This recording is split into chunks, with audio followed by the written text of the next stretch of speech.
Section 250.104b of the National Electrical Code, or NEC, currently mandates that metal piping systems and their associated fittings must be bonded and grounded. This requirement serves to enhance electrical safety by establishing a low-resistance pathway for electrical current to flow in the event of a fault. The inclusion of metal tubing within the scope of 250.104b would extend a comparable level of safety to metal tubing systems. Flexible copper tubing, such as 3/8-inch tubing, finds widespread application in electrical installations for the purpose of connecting electrical equipment and various components. By incorporating metal tubing into 250.104b, the NEC would ensure that these tubing systems are appropriately bonded and grounded, thereby mitigating the potential risks of electrical shock and fire hazards. Including metal tubing in 250.104b is a worthwhile code change. It enhances electrical safety by ensuring proper bonding and grounding of metal tubing systems. This helps prevent electrical shock and fire, improving overall electrical installation safety. Whether including metal tubing in 250.104b is important depends on your circumstances. For electrical professionals, this change is crucial for safer work environments.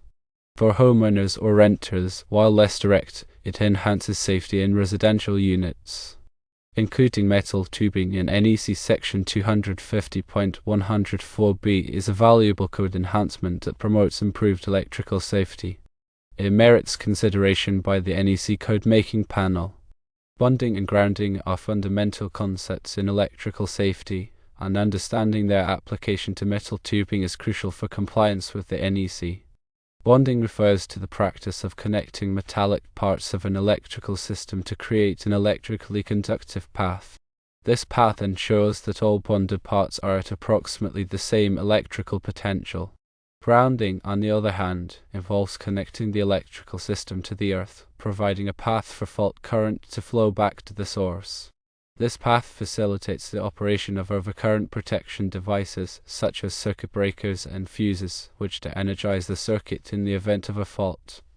In the context of metal piping and tubing, bonding and grounding serve to minimize the risk of electrical shock and fire. If a live conductor comes into contact with a metal pipe or tube that is not properly bonded and grounded, the pipe or tube can become energized. This creates a shock hazard for anyone who touches the energized metal. Furthermore, the energized metal can create a path for current to flow through unintended paths, leading to overheating and potentially causing a fire. Section 250.104b of the NEC specifically addresses the bonding of metal water piping systems and other metal piping systems that are likely to become energized. This section requires that these piping systems be bonded to the grounding electrode system of the building. The grounding electrode system typically consists of a ground rod, a metal underground water pipe, or a concrete encased electrode. The connection between the metal piping and the grounding electrode system must be made with a bonding jumper, which is a conductor that is sized according to the requirements of the NEC. The inclusion of metal tubing in 250.104b would extend these bonding requirements to metal tubing systems. This would ensure that metal tubing used for various purposes, such as gas lines, hydraulic lines, and pneumatic lines, is properly bonded and grounded. The specific requirements for bonding metal tubing would depend on the size and type of tubing, as well as the specific application. However, the general principle would be the same to provide a low impedance path for fault current to flow back to the source. This would minimize the risk of electrical shock and fire in the event of a fault. The NEC is a comprehensive set of standards that governs the safe installation of electrical wiring and equipment. It is updated every 3 years by the National Fire Protection Association, or NFPA, and it is widely adopted by jurisdictions throughout the United States. Compliance with the NEC is essential for ensuring the safety of electrical installations and protecting people and property from electrical hazards.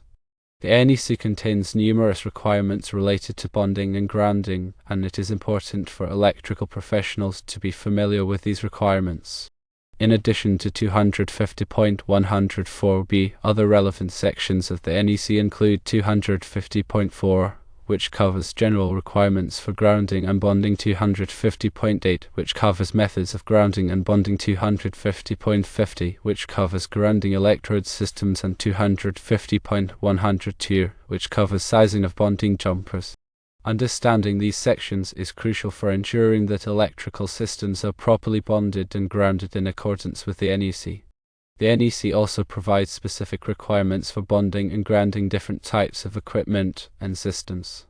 For example, 250.96 covers bonding of metal enclosures, 250.118 covers equipment grounding conductors, and 450.10 covers grounding of transformers.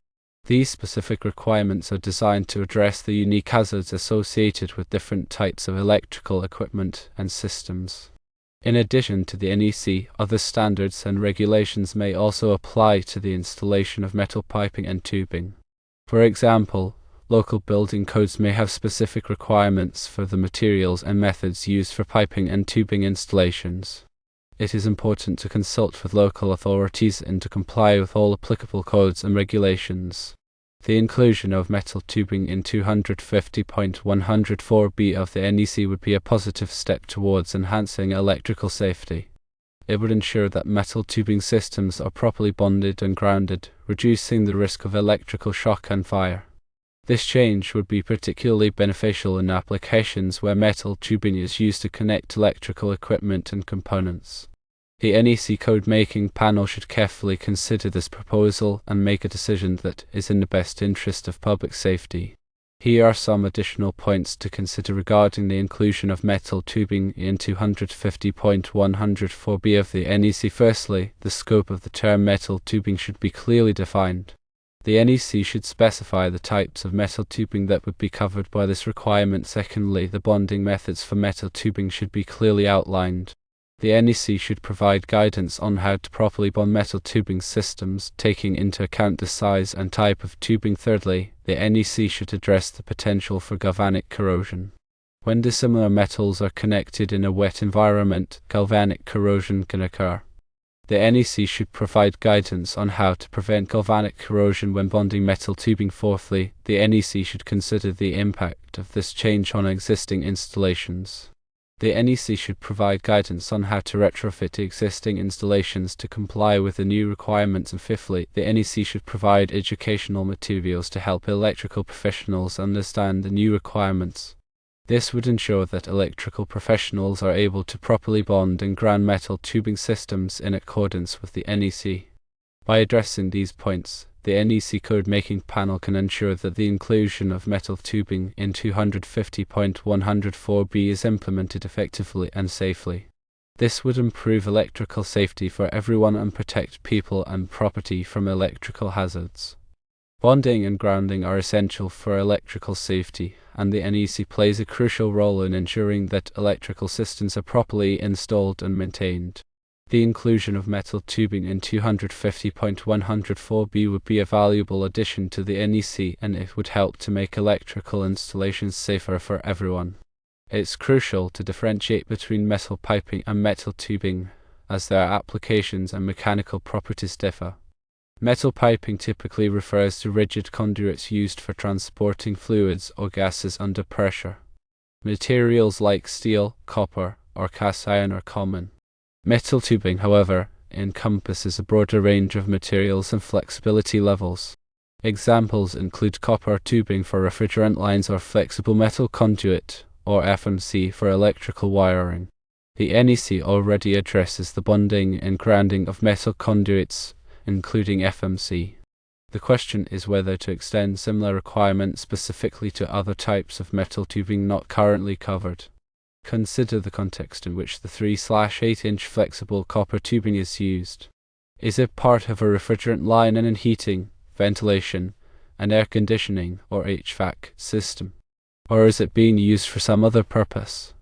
The answer dictates whether it falls under existing NEC requirements or warrants a new one.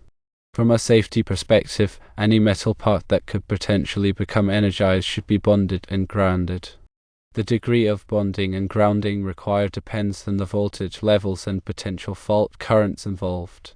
High-voltage systems demand more robust bonding and grounding than low-voltage systems. The NEC provides detailed guidelines on conductor sizing and grounding electrode systems based on these factors. One potential concern with extending 250.104 to include all metal tubing is the possibility of unintended consequences. Overly broad requirements could increase installation costs and complexity without necessarily improving safety. It's important to strike a balance between safety and practicality. The NEC code-making panels consist of experts from various fields, including electrical contractors, engineers, inspectors, and manufacturers. They carefully consider all proposals for code changes, weighing the potential benefits and costs. The process involves public input, allowing anyone to submit comments and suggestions. If one believes that including metal tubing in 250.104 is a worthwhile code change, participating in this process is crucial. You can submit a proposal for a code change through the NFPA website. The proposal should clearly state the problem that the change is intended to address, the proposed solution, and the rationale behind the change. Providing supporting data and documentation can strengthen your proposal.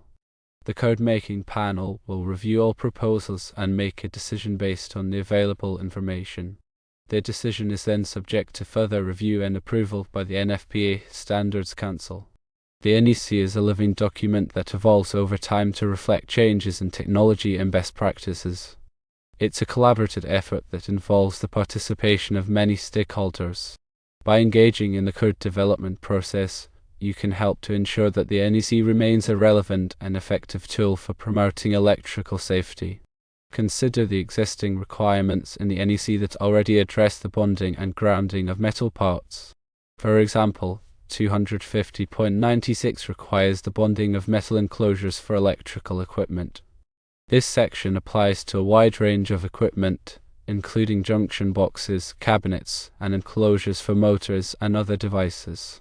Similarly, 250.118 specifies the types of equipment grounding conductors that are permitted for use in electrical systems. These conductors are used to connect metal parts of equipment to the grounding electrode system.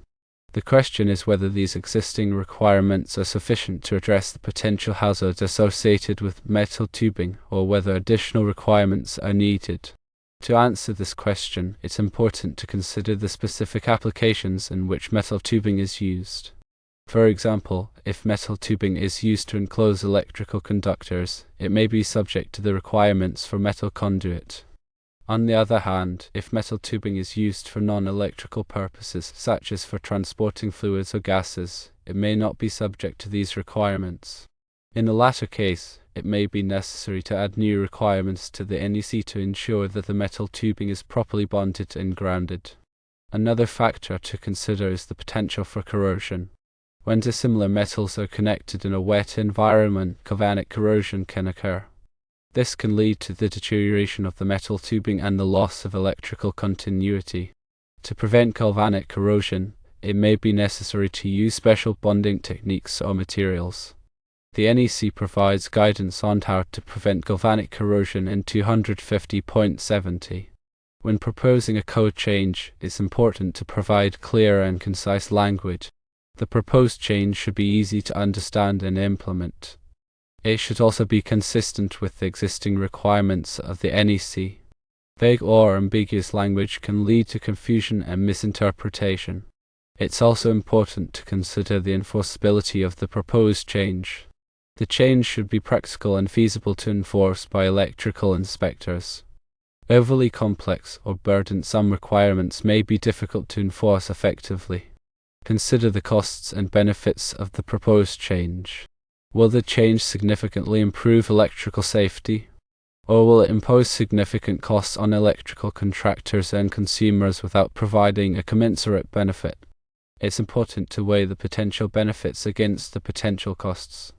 The NEC is not intended to be a design manual. It provides minimum safety requirements, but it does not prescribe specific design solutions.